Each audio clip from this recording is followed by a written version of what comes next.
35과 하도록 하겠습니다. 우리가 지난 시간에 율법 경륜 그 시작이 되는 것을 이제 살펴봤습니다. 그래서 이스라엘 백성이 이집트에서 이제 하나님의 은혜로 구속을 받아서 모세의 인도로 이제 홍해를 건너고 그리고 이제 가나안 땅에 들어가기 위해서 그 여정을 이제 출발하는 그런 내용을 이제 살펴봤습니다.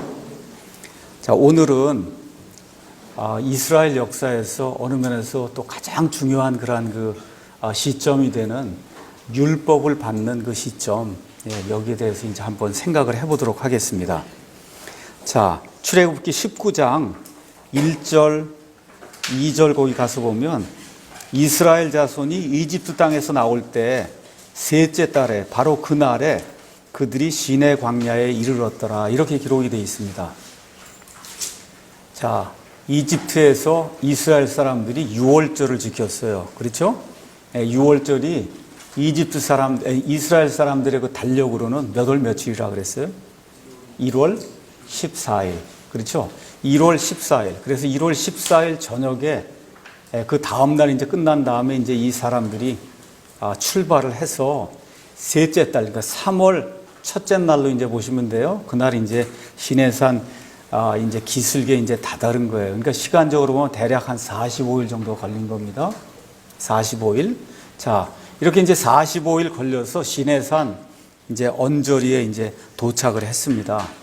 그리고서 이스라엘 백성이 하나님으로부터 모세를 통해서 실질적으로 하나님의 그 명령이라고 하는 십계명을 받은 거는 오순절 날이에요. 오순절. 오순절은 여러분이 성경을 이제 가서 보시면 1월 14일이 유월절이고 1월 17일이 초실절, 첫 열매를 드리는 그러한 명절이에요. 그래서 그 초실절로부터 50일이 지나게 되면 오는 그 절기가 오순절이에요. 그러면 이 유월절이 유대인들의 달력으로 1월 14일이 지금식으로 얘기하면 대충 4월 한 15일 정도 된다. 4월 15일. 그러니까 4월 15일부터 시작해서 한 45일 이렇게 지난 거니까 5월 말이나 6월 초에 이제 시내산에 이제 도착을 한 거예요. 그러고 나서 대여섯 정도 이제 지나게 되면 그러면 이제 오순절이 이제 되면서 시간적으로 지금의 달력으로 한 6월 5일쯤에 시내산에서 이제 하나님의 이제 명령들을 받은 겁니다. 자, 그러면 하나님께서 이 절기를 따라 하나님의 이제 일들을 하시는데 구약 시대에는 하나님께서 오순절 날에 이 구약의 하나님의 백성들에게 그 근본이 될 수 있는 원리가 될 수 있는 율법을 주셨어요. 오순절 날. 근데 신약 시대에는 우리 교회라고 하는 그 하나님의 백성을 위해서 어느 날 성령님이 강림하셨어요? 언제? 오순절 날. 오순절. 그러니까 그 오순절은 두 개의 의미가 있는 거예요. 구약 시대에는 하나님이 구약에 있는 하나님의 백성을 위해서 시내산에서 율법을 주신 날이고, 그 다음에 신약 시대에는 신약의 하나님의 백성을 위해서 하나님이 성령님을 선물로 주셔서 성령님이 강림하신 그와 같은 날이다. 자, 그런데 재미있는 일이 있어요. 이렇게 율법을 받았어요. 오순절 날. 그 율법을 받고 나서는 어떤 일이 생겼는가? 율법이 무엇을 하는 건가? 출애굽기 한번 가서 잠깐 보겠습니다. 출애굽기 32장 28절 거기 가서 보면 바로 그 오순절 날에 하나님의 그 율법을 받고 그리고 나서 이 사람들이 우상 숭배를 하다가 32장 28절 가서 보니까 레위 자손이 모세의 말대로 행하매 그날 백성 중에서 3,000명가량이 죽으니라, 이렇게 기록이 되어 있습니다. 다시 말해 율법을 받고 난 이후에 모세가 여기 내려와 보니까 이 사람들이 우상 숭배를 하고 있어서 돌판을 내던지고 그리고 레위 사람들을 불러서 이 일을 한 사람들을 진영을 돌아다니면서 죽이라고 얘기할 때 그날 3,000명이 죽는 그런 일이 생겼어요. 3,000명. 자, 그럼 우리가 사도행전으로 넘어와서 사도행전 2장을 잠깐 보겠습니다. 사도행전 2장에 가서 보시면 2장 1절에 이렇게 기록이 되어 있어요. 오순절 날이 충만히 임하였을 때, 그러니까 그 이후에 오순절이 계속 여러 번 있어요. 매해 돌아오는 게 오순절이니까. 그런데 사도행전 2장에 나오는 그 오순절은 그 여러 개 지금까지 있던 그런 오순절, 그게 충만하게 임하는, 그러니까 어떤 특별한 의미를 가진 그런 오순절이라는 거예요. 그래서 그날 성령님이 강림하면서 거기 가서 보니까 41절에 그때 그의 말, 베드로의 말을 기쁘게 받아들인 자들이 침례를 받음에 바로 그날에 3,000혼 가량이 그들에게 더해지니라, 이렇게 됐어요. 그러니까 구약시대의 율법을 받을 때는 3,000명이 죽는 일이 발생을 했고, 지금 신약시대에 오순절 날에 성령님이 강림하게 되니까 3,000명이 구원받는 일이 생긴 거예요. 그러니까 뭘 얘기하려고 하는 거냐? 율법은 사람을 죽이는 임무를 가지고 있다는 거예요. 그러니까 사망의 직무를 가지고 있는 게 율법이에요. 율법은 사람을 살리지 못해요. 율법은 사람을 죽이는 그런 직무를 행하는 그런 기능을 가지고 처음부터 태어난 거예요. 여기 나와 있는 지금 성령님의 이 강림과 예수 그리스도의 그 은혜는 사람을 살리는 그런 것으로 나타나는 거다. 그래서 같은 오순절 날 구약과 신약에 일어난 이런 사건들을 이렇게 보면서 또 똑같이 3,000명이잖아요. 그렇죠? 하나님께서 이런 것들을 우리에게 어떤 상징을 통해서 또 보여주는 이와 같은 면이 있다. 자, 이렇게 시내산에 이스라엘 백성이 이제 도착했더니 하나님께서 출애굽기 19장 4절에서 자신의 그 언약의 말씀, 이 율법을 주시기 전에 이스라엘 백성에게 한 가지 확증시켜주는 그런 말씀을 합니다. 19장 4절에 내가 이집트 사람들에게 행한 것과 또 내가 독수리 날개에 너희를 실어 내게로 데려온 것을 너희가 보았느니라. 이집트 땅에서 이 장자의 죽음을 일으키도록 하나님이 만드시고 10가지 재앙을 내리시고 그 이후에 홍해를 가르시고 이런 모든 거 너희 눈이 지금 보지 않았냐. 그렇죠? 지금 그 얘기하는 거예요. 물론 여기 나오는 독수리 날개라고 하는 거 진짜 뭐 독수리에 실어서 하나님이 그렇게 한 건 아니죠. 성경에 나오는 이 독수리라고 하는 건 용맹한 그런 날짐승, 그래서 어떤 것도 당해낼 수 없는 그런 날짐승이거든요.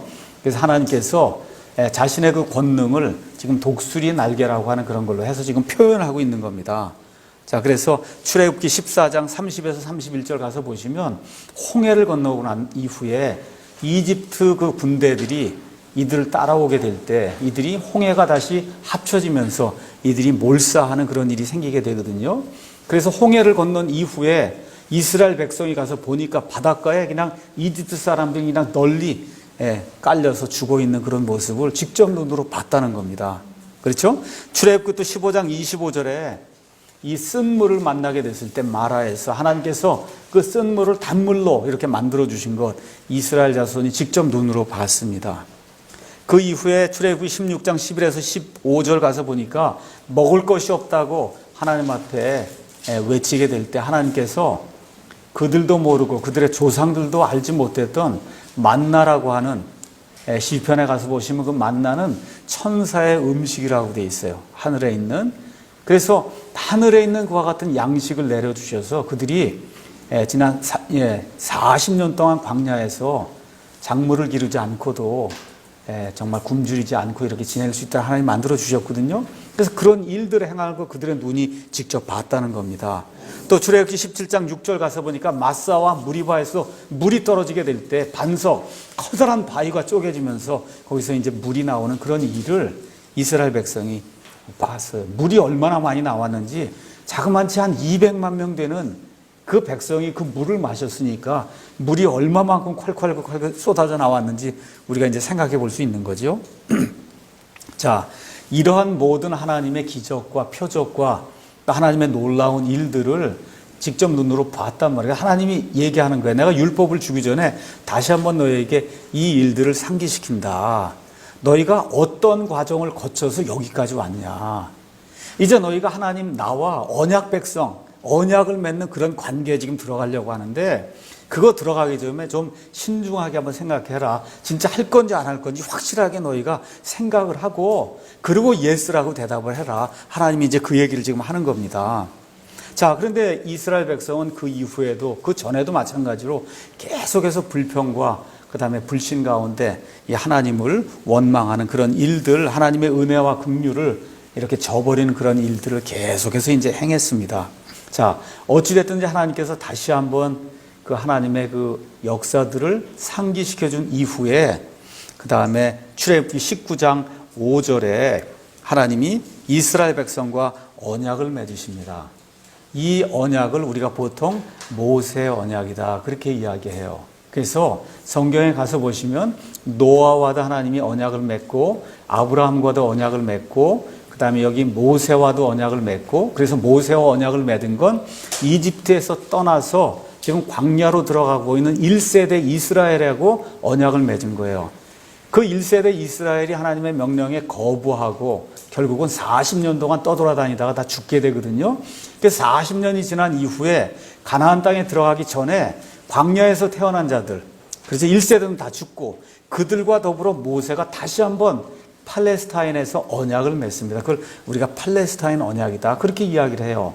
또 어떤 언약이 있냐면 나중에 다윗 왕을 통해서 그 계보를 통해서 메시아를 내서 그 메시아가 영원 무궁토록 통치한다고 하는 이 다윗과 맺는 그런 언약이 또 성경에 나오고 예레미야 30장 또 예레미야 31장에 가서 보면 맨 마지막에 이스라엘 백성과 함께 이 구약을 없애버리고 그렇죠? 새로운 언약을 맺는 이와 같은 내용이 그 안에 이제 기록이 되어 있습니다. 그래서 성경엔 여러 가지 언약이 있는데 오늘 여기서 이야기하는 출애굽기 19장의 언약은 보통 우리가 모세 언약이다. 이제 그렇게 이야기하는 그런 언약이에요.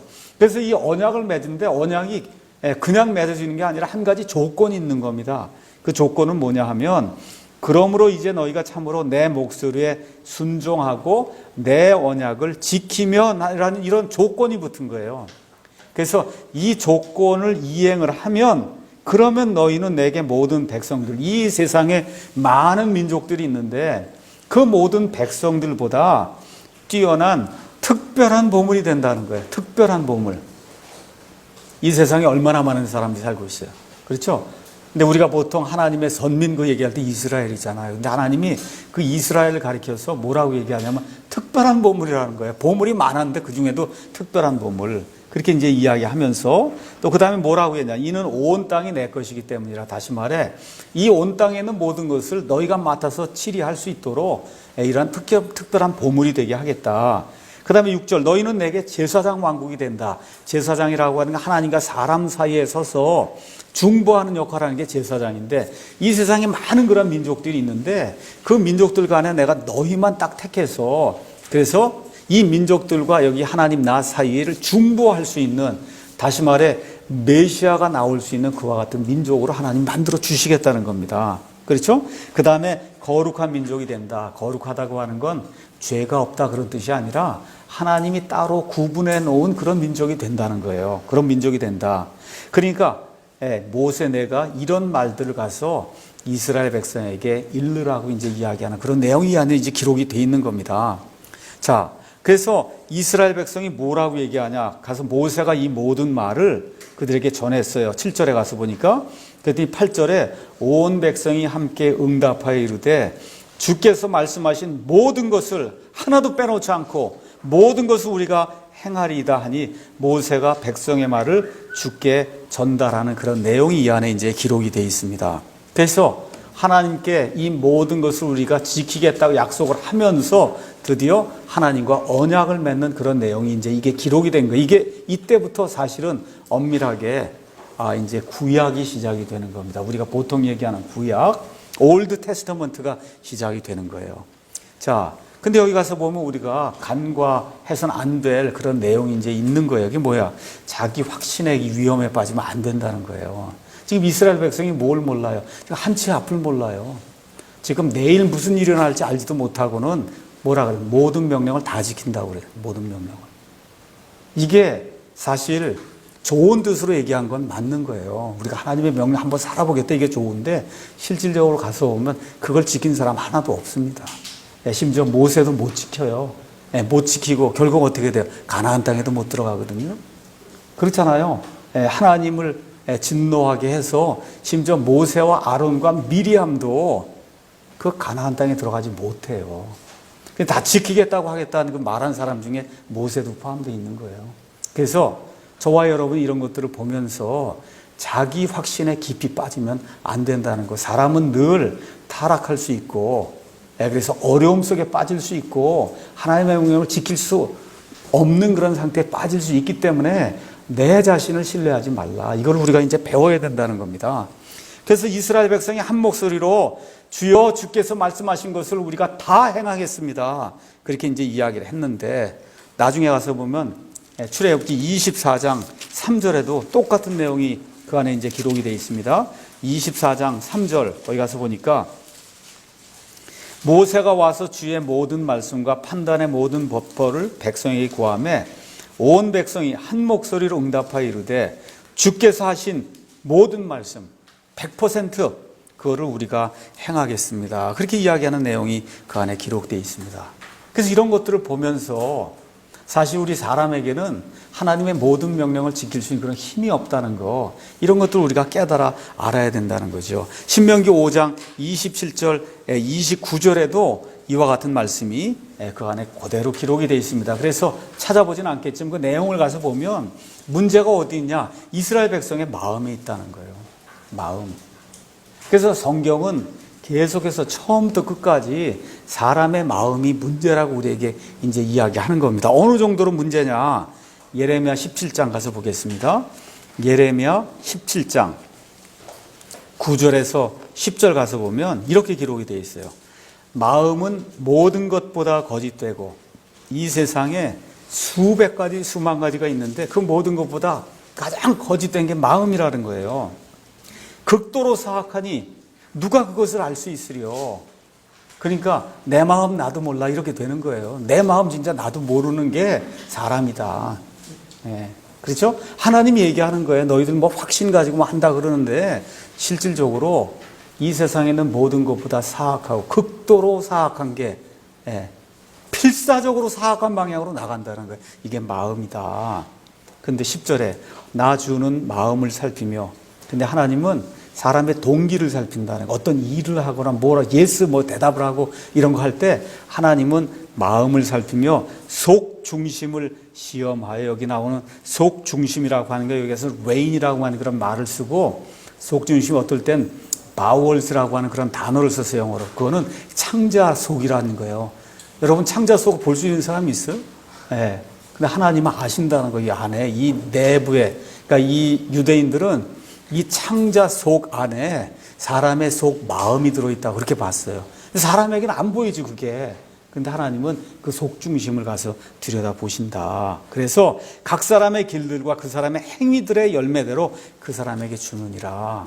저기 이스라엘 백성이 자기들의 그 마음의 상태가 어떤지도 모르고 지금 붕 떠갖고 그리고는 다 하겠다고 하고는 그 다음 날부터 반역의 길을 가는 그런 모습이 이제 성경에 기록이 되어 있는 겁니다. 그래서 율법을 주시기 전에 하나님이 그 마음을 떠보기 위해서 하나님께서 이미 시험을 한번 해봅니다. 출애굽기 16장 가서 보면 이제 만나를 주시면서 하나님이 뭐라고 말씀하시냐. 만나를 거둔다 이거예요. 만나를 거둔 다음에 그 다음날 아침까지 만나를 남겨두지 마라. 근데 어때요? 남겨두는 사람이 생기는 거예요. 그리고 하나님 또 뭐라고 말씀하냐. 내일은 안식일이니까 그 전날, 그러니까 금요일 날은 안식일 것까지 다 포함해서 이틀치를 거둬라. 그렇죠? 그러면 그 안식일에는 썩지 않는다는 거예요. 다른 날은 그 아침이 되면 만나가 썩어서 먹을 수가 없는데 그 다음 안식일이 되는 그날은 썩지 않는다. 그러니까 이틀치를 거둬라. 그렇게 얘기하는데 어떻게 해요? 안식일 아침이 되니까 또 거두러 나가는 사람이 생긴다는 거예요. 여러분 이해하시겠어요? 하나님이 분명히 그래요. 이틀치를 거둬라. 안식일은 나가면 안 된다. 안식하고 움직이면 안 된다 그러는데 어떻게 해요? 나가는 사람이 생겨요. 나가는 사람이. 그러니까 하나님이 진노하잖아. 너희가 어느 때까지 내 말을 안 들으려고 그러느냐. 하나님이 그러는 거예요. 도대체 너희가 뭐 내 말을 듣겠다고 그렇게 하는 이런 시험, 이 간단한 이런 시험도 이거 지키지 못하고 하면서 지금 이스라엘 백성 뭐라 해요? 모든 명령을 다 지키겠다 그러잖아요. 하나님 앞에. 이런 자기 확신에 빠지면 안 된다는 거죠. 예, 그래서 사실 여기 나와 있는 출애굽기 17장 또 출애굽기 24장에 이 모세가 와서 이런 말을 전할 때 사실 이 백성이 뭐라고 이야기해야 되냐, 저와 여러분이 그렇게 해야 되는 거예요. 하나님, 사실 하려고 제가 마음은 먹는데 사실 제게 힘이 없습니다. 그 모든 걸 지킬 그런 능력이 없습니다, 사실. 그래서 하나님께서 제게 은혜를 베풀어 주셔서 시를 따라 때를 따라 이 하나님의 명령에 순종하고 그것에 따라 살 수 있도록 하나님이 저를 인도해 주시기 바랍니다. 이러한 심정을 하나님께 나아가야 된다는 거죠. 이게 신약과 구약에서 하나님의 백성들에게 하나님이 요구하시는 그런 내용이다. 근데 이제 자기 확신이 너무 커도 문제인데 확신이 너무 없는 것도 이제 문제가 되는 거예요. 그것도 사실은 불신이에요. 불신. 그래서 그 다음 장 그림을 한번 가서 보시면 거기에 이렇게 진자가 나와 있습니다. 진자가 이렇게 왔다 갔다 하는데 이 한쪽 극단으로 가면 내가 모든 것을 할 수 있다는 그런 자기 확신에 이와 같은 그 상태에 이렇게 오게 되고, 또 다른 극단으로 가면 나는 패배자가 돼서 나는 아무것도 못합니다 하고 완전히 이런 비관론자가 돼. 이거 성경이 원치 않는 거라는 거죠. 그러니까 성경이 원하는 것은 딱 가운데 균형을 이루라는 거예요. 그건 뭐냐? 빌립보서 4장 13절, 나를 강하게 하시는 그리스도를 통해 내가 모든 것을 할 수 있습니다. 내가 하는 게 아니라 나를 강하게 하시는 그리스도를 통해 내가 모든 것을 할 수 있다. 이게 하나님이 원하시는 하나님의 백성이 갖는 그와 같은 확신이다. 그렇게 이제 이야기하는 거죠. 그래서 요한복음 15장 5절 가서 보시면 예수님께서 우리 신약 성도들에게 너희가 나 없이는 아무것도 할 수 없다. 그렇게 이야기하고 있습니다. 너희가 나 없이는 아무것도 할 수 없다.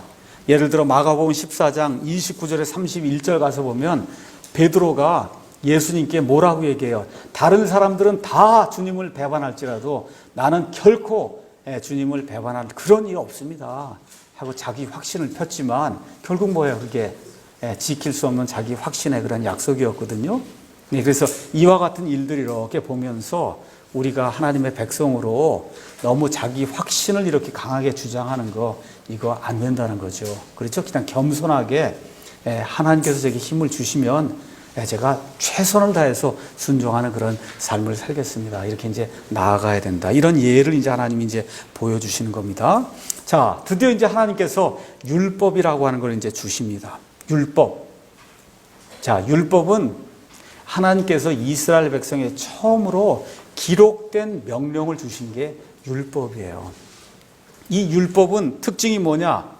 이 땅의 여러 민족들이 바벨탑 사건 이후에 온 땅의 여러 민족들이 이렇게 흩어져 나갔는데 하나님으로부터 기록된 명령의 말씀, 율법이라고 하는 걸 받은 건 오직 이스라엘뿐이 없는 거예요. 우리 한국 민족, 중국 민족, 미국 사람 아무도 하나님 율법은 준 적이 없어요. 오직 율법은 이스라엘 백성에게만 하나님이 주신 겁니다. 한번 가서 신명기 말씀 보겠습니다. 신명기 4장 5절에서 이제 8절 가서 보니까 이렇게 이제 기록이 되어 있습니다. 보라, 내가 주 내 하나님께서 내게 명령하신 대로 법규와 판단의 법도를 너에게 가르쳤나니, 이 법규와 판단의 법도가 이제 율법이에요. 가르쳤나니 이것은 너희가 들어가 소유할 땅에서 너희가 그대로 행하게 하려 함이라. 그러므로 그것들을 지키고 행하라. 이렇게 쭉 얘기하면서 7절에 주 우리, 이거 굉장히 중요하고 멋있는 그런 말씀입니다. 주 우리 하나님께서 우리가 그분을 부르며 구하는 모든 일에서 우리에게 가까이 계신 것 같이 하나님을 자기들에게 가까이 모신 그런 민족이 어디 있느냐. 배고픕니다 하면 하나님께서 하늘의 천사들이 먹는 그런 양식을 내려주셨어요. 그런 거 경험한 민족이 어디 있어요? 그렇죠? 이집트 군대가 쫓아오게 될 때 이 막대기로 홍해를 가르게 되니까 홍해가 갈라지면서 물기둥이 벽을 이루면서 마른 땅을 이스라엘 백성이 건너게 됐잖아요. 이렇게 하나님께 간구하게 될 때 그 하나님이 가까이 그들과 함께하면서 그들을 구출해 준 그런 민족이 어디 있냐 이거예요. 없습니다. 이런 가운데 그 땅에 사람들이 많이 살고 있었지만 하나님께서 오직 아브라함의 자손, 이 이스라엘 백성에게만 사람이 지키면 그것으로 인해서 영원한 생명을 얻을 수 있는 율법이라고 하는 하나님의 법을 하나님이 직접 하나님의 손가락으로 기록해 주시잖아. 이 십계명은 거기 가서 뭐라고 기록되어 있어요? 하나님의 손가락으로 직접 기록해 주셨다는 거. 이 땅에 있는 모든 이런 것들은 사람이 기록을 한 건데 이 십계명의 두 돌파는 하나님이 친히 하나님의 핑거, 이 손가락으로 직접 기록해 놓으신 그런 말씀이라는 거예요. 이런 걸 받은 민족이 어디 있냐? 없어요. 그렇죠? 없다 그 얘기입니다. 네. 그래서 유대인들은 구약의 모세 오경을 보통 유대인들은 토라라고 얘기해요. 토라. 그래서 이 유대인들의 랍비들이 창세기부터 여기 창세기, 출애굽기, 레위기, 민수기, 신명기 여기 나와 있는 하나님의 그 명령들을 총 집대성해서 그래서 하나님이 해라 하지 말라 이거를 총 집대성해서 딱 살펴보니까 몇 개로 요약이 되냐 613개로 요약이 되더라는 거예요. 그러니까 하나님의 율법 그 조항이 이스라엘 백성이 봤을 때는 총 613개예요. 613개. 그래서 613개는 두 가지 형태로 간단하게 구분이 됩니다. 하지 말라라는 부정명령과 무엇을 하라고 하는 긍정명령. 그래서 부정명령은 몇 개가 있냐? 365개가 있고 그 다음에 무엇을 하라고 하는 긍정명령은 248개가 있다. 그래서 묘하게도 이 365는 1년 365를 아시죠? 1년에 365로 인해 그걸 나타내고 또 묘하게도 248은 사람에게 있는 이 뼈마디 개수가 248개다. 그래서 어떤 사람이 이걸 그렇게 해석해서 1년 365를 사면서 매일같이 하나님의 말씀을 뼛속에 집어넣고 살아라. 이런 의미로 여기 나와 있는 613개의 율법 조항을 주셨다. 이렇게 해석하는 그와 같은 랍비도 있다. 이런 예가 이제 찾아보면 이제 나와 있습니다. 그래서 이 613개 그 율법 조항 이 안에 이스라엘 백성의 삶과 관련된 모든 것이 거의 다 들어있다고 보시면 돼요. 그 중에서 가장 중요하고 믿지 않는 사람도 잘 아는 게 뭐냐? 그게 십계명이에요. 십계명. 하나님의 이 명령들을 간단하게 10가지로 이렇게 요약을 해서 그래서 하나님이 직접 손가락으로 돌판에다가 두 돌판에다 기록해 주신 그게 십계명이다. 그래서 여러분이 잘 아는 대로 출애굽기 20장에 이 십계명이 기록이 돼 있고 그 다음에 40년이 지난 이후에 이제 드디어 이 광야에서 태어난 그 2세들이 가나안 땅에 들어가려고 할 때 모세가 신명기라고 하는 모세의 유언의 말씀을 적은 그러한 기록을 줘요. 그 신명기 안에 신명기 5장에 가서 보면 출애굽기 20장하고 똑같아요. 출애굽기 20장하고 똑같은 이 십계명이 그 안에 기록이 돼 있다. 그래서 이 십계명 외에 나머지 것들 제가 말씀드려도 모세 오경 토라 안에 들어있고 특별히 출애굽기 21장에서 23장 그 다음에 레위기 이런 데 가서 보시면 이것을 해야 된다 이것을 하면 안 된다 이와 같은 그런 규정들이 이제 그 안에 기록이 되어 있습니다. 자 그러면 하나님께서는 모세와 이 이스라엘 백성에게 이런 율법이라고 하는 하나님의 명령을 주시기 전에 그 전 사람들에게 명령을 안 주셨느냐? 성경을 가서 보시면 그 전 사람들에게도 하나님이 명령을 주셨습니다. 구체적인 거 창세기 2장 17절 가서 보시면 하나님이 첫사람 아담과 이브를 만들고 첫사람 아담에게 어떤 명령을 주세요? 다른 건 다 먹어도 되지만 선과 악을 알게 하는 그 나무에서 나는 그 열매 그건 먹지 말라. 이미 명령을 하나님이 창세기 시작이 되면서부터 하나님이 주십니다. 노아의 홍수 그 이후에 그의 자손들에게도 하나님이 직접 명령을 주세요. 다산하고 번성해서 이 땅을 채워야 된다. 그렇죠? 그 다음에 피를 흘리지 마라. 피를 흘리면 반드시 그 피를 흘린 자를 반드시 죽여야 된다. 이런 명령을 하나님이 이제 주십니다. 또 예를 들어 아브라함에게도 창세기 17장 가서 보시면 너와 내 씨에게 할례를 반드시 행하라고 하는 할례의 명령을 하나님께서 아브라함에게 분명하게 허락해 주세요. 또 출애굽기 15장 26절 또 16장 28절 가서 보시면 율법이라고 하는 하나님의 이 명령이 주어지기 전에 이미 이스라엘 백성에게 하나님이 말씀으로 이렇게 주어준 그와 같은 명령과 법규가 있었다고 하는 거 우리가 알 수가 있습니다. 자 그러면 이런 모든 명령들이 있었음에도 불구하고 여기 시내산에서 받은 그 율법, 이 명령이 왜 중요하고 의미가 깊은가? 그걸 우리가 한번 생각을 해보겠습니다. 그 전에도 있었어요. 알겠죠? 그런데 시내산에서 특별히 하나님께서 이제 허락해 주신 이 율법은 어떤 차원에서 더 큰 의미를 가지고 있는가? 이걸 우리가 이제 한번 살펴보려고 합니다. 자, 시내산에서 하나님께서 율법으로 이렇게 포장을 해서 주신 하나님의 그 명령은 하나님께서 직접 그것은 내 언약이다. 그렇게 이야기하십니다. 19장 5절 한번 보겠습니다. 출애굽기 19장 5절 거기 가서 보시면 이제 너희가 참으로 내 목소리에 순종하고 내 언약을 지키면 이렇게 되어 있어요. 내 언약. 그러니까 사람의 언약이 아니라 창조주 하나님, 지난 시간에 이야기한 것처럼 나는 스스로 있는 자 아니라 불변한다. 이 하나님은 불변하시는 그 하나님께서 이거는 내가 주는 특별 언약이라고 하면서 준 그 언약이기 때문에 이 율법의 명령이 굉장히 특별하다는 거예요. 그래서 여기에는 십계명을 포함해서 유대인들의 삶의 모든 영역에 필요한 지침과 규정과 법규가 담겨 있는 겁니다. 자, 이제부터 율법을 이야기할 때 세 가지로 율법이 나뉜다는 것을 꼭 기억하셔야 됩니다. 율법은 세 가지로 나뉘어요. 첫째는 뭐가 있냐? 도덕법이 있어요. 도덕법. 그거는 뭐냐? 출애굽기 20장 1절에서 17에 나와 있는 십계명이에요. 하나님에 대한 법규와 사람들에 대한 그러한 법규 10가지가 그 안에 기록이 되어 있습니다. 10가지. 그렇죠? 한번 가서 잠깐 볼까요? 출애굽기 20장 1절 가서 보니까 하나님께서 이 모든 말씀으로 말씀하여 이르시되 이제 하나님에 대한 게 나와요. 하나님에 대한 게 4개, 사람들에 대한 게 6개 해서 총 10개가 그 안에 요약이 되어 있어요. 나는 너를 이집트 땅과 속박의 집에서 데리고 나온 주 내 하나님이다. 이건 명령 아닙니다. 첫째 명령이 뭐예요? 너는 내 앞에 다른 신들을 두지 말라. 다른 건 다 잡신이라는 거예요. 헛거라는 겁니다.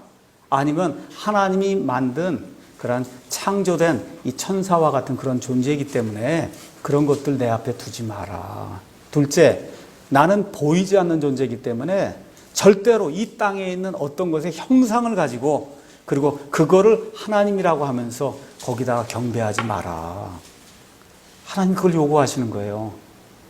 그래서 뭐라 그래요? 하늘에 있는 거든지 땅에 있는 거든지 물 속에 있는 거지 땅 속에 있는 거지 하여튼 무엇이든지 형상을 만들면 안 되는 겁니다. 하나님의 이 예배 드리는 그런 장소에는 저게 하나님이다라고 생각이 되는 그런 거 만들면 안 된다는 거예요.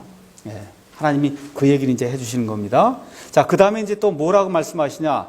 하나님이 주 내 하나님의 이름을 헛되이 취하지 마라. 나 괜히 미국식으로 얘기하면 지저스 그렇게 욕하거든요. 그렇잖아요. 지저스. 그리고 이제 길게 안 하면 그렇게 얘기하는 건데 이렇게 하지 말라는 거예요. 하나님의 이름을 헛되이 취하지 마라. 하나님의 이름을 헛되이 취하는 자를 죄 없다 하지 아니하리라. 그래서 이스라엘 백성이 이 말씀에 따라 이 JHWH 보통 우리가 여호와라고 하는 이 신성 사자음 문자가 있어요. 성경을 기록하면 여호와 이게 나오지 않습니까? 그걸 보고 발음을 못했어요. 그거를 보고는 이게 여호와구나 이렇게 이해하고는 발음을 할 때는 아도나이 주로 발음한 거예요. 주. 왜 잘못해서 여호와라고 발음했다가는 죽는 거예요. 죽는 일이 발생한다. 그래서 이 세상에 존재하는 거의 100% 가까운 성경이 JHWH 여호와라고 우리가 보통 읽는 그 단어를 다 주로 번역한 거예요. 킹제임 성경도 마찬가지로 주로 되어 있는 거예요. 이거 지금 개역 성경이나 여호와의 증인 성경만 이걸 여호와라고 번역해서 정말 까딱 잘못하면 하나님의 이름을 헛되이 취하는 그런 일이 성도들 가운데 생길 수 있도록 그렇게 만들어 놓은 겁니다. 마틴 루터 성경인이 이 세상에 존재하는 99.9%의 성경이 JHWH 우리가 여호와라고 하는 그 이름을 다 주, 영어로는 LORD 4개가 다 대문자로 되어 있는 그렇게 주로 번역을 하게 된 겁니다. 그 다음에 하나님이 안식일을 지켜라. 안식일은 나와 너희 이스라엘 사이에 영원히 존재하는 영원한 그와 같은 표적이다. 그렇게 이제 하나님이 4가지를 말씀해 주시고, 그렇죠? 그 이후에 하나님께서 무슨 말씀하시냐? 12절에 아버지와 어머니를 공경해라. 사람들과의 관계에서 제일 중요한 게 부모를 공경하는 거다. 그럼 어떻게 해요? 이거 부모를 공경하면 그러면 어떻게 땅에서 잘 되고 장수한다. 그래서 약속 있는 첫째 명령이다. 이 명령이 여러 개가 있는데 하나님이 약속과 더불어 주신 명령은 부모에게 순종하라는 거예요. 부모에게. 그래서 자기 친족을 부양하지 않는 자는 불신자보다 나쁜 자다. 사도 바울이 그렇게 이야기하는 겁니다. 네. 자, 그 이후에 살인하지 말라, 간음하지 말라, 도둑질하지 말라, 내 이웃을 대적하여 거짓 증언하지 말라. 네, 그 다음에 내 이웃의 집을 탐내지 말라. 지금 이렇게 이제 기록이 되어 있습니다. 자, 그런데 로마 가톨릭 교회는 어느 규정에서 지금 걸리게 될까요? 여기 10가지 중에. 자기들이 딱 봐도 이거는 우리가 어기고 있구나. 어디에서, 네, 그렇죠. 마리아 형상, 무슨 세인트, 뭐, 성인들 해갖고 잡다한 그런 형상들을 다 만들어 놨잖아요. 그렇잖아요. 그게 지금 둘째 명령에 위배가 되지 않아요. 그렇지 않습니까? 그래서 로마 가톨릭 교리 문답집에 가면 둘째 명령이 없어요. 그리고 여기 나와 있는 열째 명령을 둘로 나누어서 그렇게 해서 십계명을 만들어서 가톨릭 교도들에게 그렇게 십계명을 가르쳐요. 자기들이 봐도 우상 숭배하잖아요. 자기들이. 그렇지 않습니까? 그래서 둘째 계명은 싹 빼버리고 그래서 열째 명령을 2개로 딱 나누어서 그래서 10가지 계명으로 만들어서 그래서 가톨릭 교도들 교리 문답할 때 그렇게 가르쳐요. 이런 일들 하나님이 미워하는 겁니다. 형상을 만들어서 차에 걸어놓고 그 자기가 만든 그 우상 단지가 어떻게 사고를 막아주겠어요. 그렇잖아요. 거기다 대고 기도하고 있을 수 없는 돌 부처에게 기도하는 거랑 똑같은 거예요. 그건 사람이 만들어 놓은 이방 종교다. 그런 일은 있을 수 없다. 성경이 이제 그렇게 이야기하는 겁니다. 자, 그래서 이 십계명은 도덕법이에요. 사람이라면 누구나 지켜야 될 윤리와 도덕이 있잖아요. 그 윤리와 도덕, 하나님 앞에 지켜야 될 것과 사람들 사이에서 지켜야 될 것, 그거를 10가지를 하나님 만들어 준 겁니다. 자, 그 다음에 뭐가 있냐? 시민법이라고 하는 게 있어요. 시민. 이스라엘이라고 하는데 신정국가가 형성이 되는 거예요. 구약시대 이스라엘은 이런 민주주의 국가가 아니에요. 하나님이 독재, 하나님이 직접 혼자 독재, 말 그대로 독재하시는 그러한 신정국가예요. 자유국가가 아니에요. 하나님의 백성으로서 하나님의 신정 통치가 이루어진 그런 국가에 시민이 지켜야 될 시민법이 있어요. 영어로는 civil law라고 하는 게 이제 있는 거예요. 위에 있는 거는 도덕법규는 moral law고 이거는 civil law예요. 자, 그러면 여기 출애굽기 20장 여러분이 한번 가서 21장부터 가서 보시면 성경에 우리 성경에 다 그게 마크가 되어 있습니다. 21장 1절부터 11절에는 종들을 사고 팔고 종들을 부릴 때는 어떻게 해야 된다. 그 다음에 12절부터 그 다음에 27절까지는 사람을 쳐서 죽게 하는 이런 폭행에 대한 거. 그렇죠? 폭행은 어떻게 처리해야 되느냐. 그 다음에 28절 가서 보면 악한 짐승들을 어떻게 규제해야 되냐. 소가 자꾸 들이받는 그런 버릇이 있고 그러면 이런 소는 어떻게 처리해야 되느냐. 이러한 규정이 이제 그 안에 나와 있어요. 그 다음에 22장 넘어가서 1절부터 쭉 나가면 거기에는 재물에 대한 책임, 어떤 사람이 도둑질을 했든지, 그렇죠? 이렇게 했을 때는 어떻게 처리해야 되냐, 이런 규정이 이제 그 안에 나와 있습니다. 자, 그 다음에 이제 16절에는 윤리와 의식에 대한 법이에요. 그렇죠? 사람이 정혼하지 아니한 처녀를 꾀어 그녀와 함께 누우면 반드시 지참금을 주고 그녀를 자기 아내로 삼을 것이요.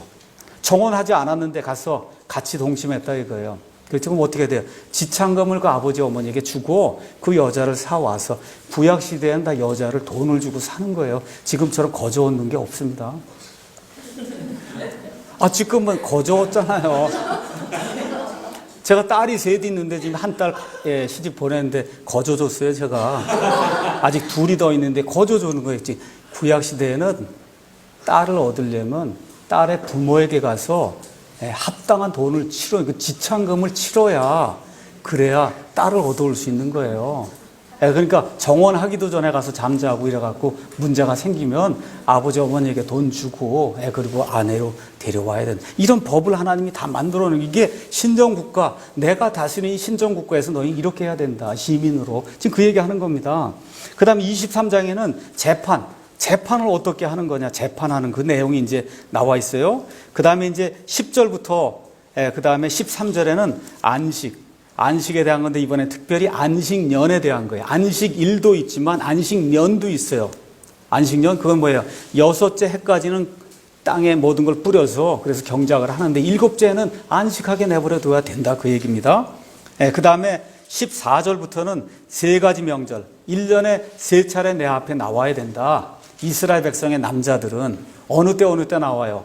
여기 무교절, 유월절 이게 겹쳐있는 그때 한번 나와야 되고 언제 나오냐? 오순절 때 한번 나와야 되고 또 언제 나와야 돼요? 장막절에 한번 1년에 세 차례 이스라엘 남자들은 반드시 내가 있는 이 성소 앞에 얼굴을 보여야 된다. 이런 내용. 이거 아니면 나가 살든지 저 이스라엘 밖으로 나가 살든지 그렇지 않으면 죽든지 두 가지 방법뿐이 없는 거예요. 이와 같은 법규를 이제 주신 겁니다. 하나님께서 24장에 있는 그런 말씀까지 이런 것들은 시민으로서 지켜야 될 그런 법규 그래서 시민법이에요.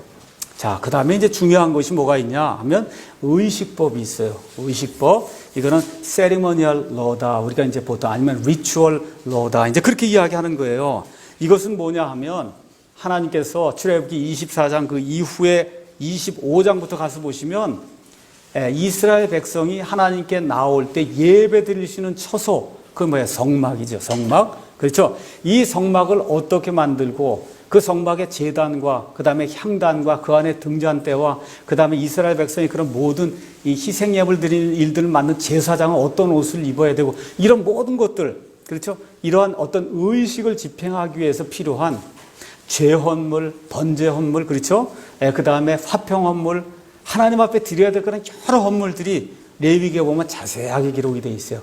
이러한 법규들은 우리가 보통 의식법이다. 지금 그렇게 이야기하는 겁니다. 의식법.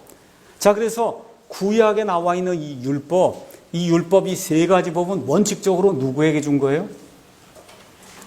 이스라엘 백성에게만 줬습니다. 그중에 특별히 시민법하고 의식법은 이스라엘 백성에게만 준 거예요. 우리하고 아무 상관이 없는 거예요. 그런데 도덕법, 십계명의 도덕법은 안식일에 대한 그 법을 빼고는 지금 이 시간 신약시대에도 그 원리가 그대로 드러나고 있어요. 그 다음에 그 안식일도 지금은 어떻게 우리가 그 원리를 이해하냐 하면 주의 첫날, 그렇죠. 주일에 안식하면서 하나님께 예배 드린다고 하는 그런 차원, 그러면서 우리 몸이 휴식을 얻고 안식한다고 그런 차원에서 구약시대 안식일처럼 지키는 게 아니에요. 그렇지만 안식일의 그 원리를 우리가 그대로 이용을 하면서 그래서 이 십계명의 모든 내용을 우리가 이제 지키고 있는 겁니다. 자, 그래서 우리가 로마서 10장 4절 이런 데 가서 보시면 많은 사람들이 이런 것들을 잘못 이해하면 안 돼요. 로마서 10장 4절 이런 데 가서 보니까 뭐라고 기록이 되어 있냐. 그리스도께서는 믿는 모든 자에게 의가 되시게 하여 율법의 끝마침이 되시느니라. 이렇게 기록이 되어 있어요. 율법의 끝마침이 되신다. 율법의 끝마침이 되니까 그러니까 완전히 율법이 무용지물이 되는구나. 이런 식으로 생각하면 곤란하다는 거예요. 어떤 것들이 무용지물이 됐냐 하면 예수님의 예표가 되는 것들은 예수님이 실체가 돼서 이 세상에 오시면서 다 예수님이 이루셨어요. 예를 들어 6월절에 어린 양이 피를 흘리고 죽어야 되죠. 그걸 우리 예수님께서 그대로 여기 신약시대에 와서 실제 어린 양이 돼서 피를 흘리고 죽으심으로 그 모든 걸 이루시는 거예요. 아시겠죠?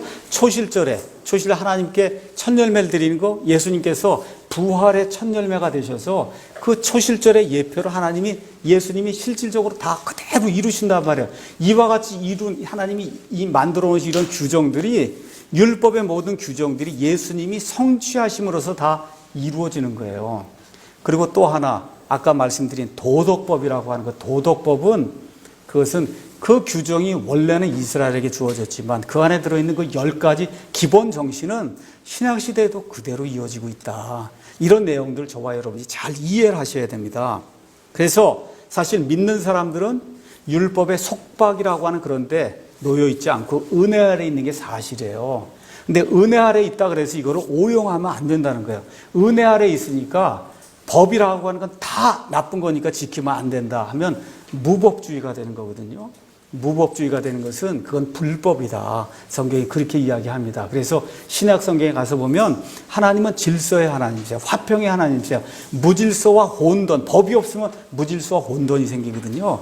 이 교회 안에 율법에서 내가 벗어났기 때문에 마음대로 해도 된다고 하는 그런 방종하는 그런 자들이 교회 안에 나타나기 시작했어요. 성경은 그거 원치 않습니다.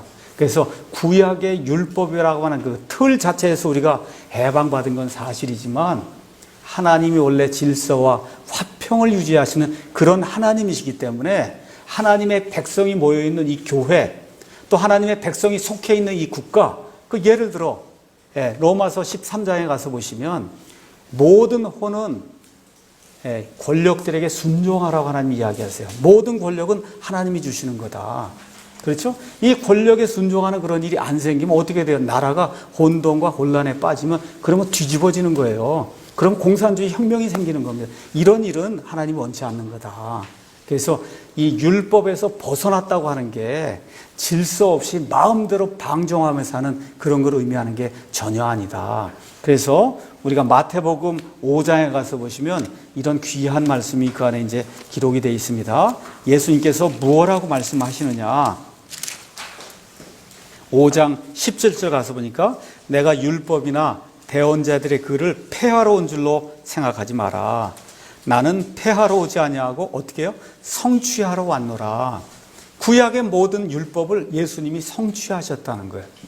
물론 도덕법은 100% 성취하셨고 그 외에 시민법, 유대인들의 그 시민 중에 한 사람은 예수님이 하나도 어긴 게 없어요. 그렇죠? 또 하나 뭐가 있어요? 그러면 의식법이 남았잖아요. 그 의식법은 뭐예요? 예수님께서 구약 시대에 그런 의식들이 다 뭐를 가리키냐? 앞으로 다가오실 예수님을 가리키잖아요. 그 다가오실 예수님을 가리키는 모든 예표를 예수님이 다 성취하셨다는 거예요. 성취하셨다. 그런 의미에서 우리 예수님이 율법의 끝마침이 되시는 거예요. 율법의 끝마침이 되신다.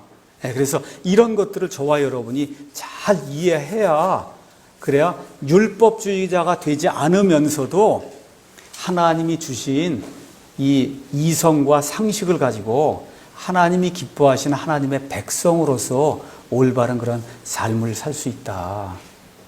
어떻게 하나님을 믿는 사람들이 그렇게 할 수 있어요? 여기 대형교회 목사들 양복 한 벌이 500만 원, 1000만 원, 구두 하나가 100만 원, 200만 원 이렇거든요. 큰 교회 목사들 차가 수억 원이에요. 한 대, 벤틀리 이런 차가. 이게 뭐예요? 방종하는 거예요. 우리 예수님은 사람의 아들은 머리 둘 곳이 없다 그랬어요.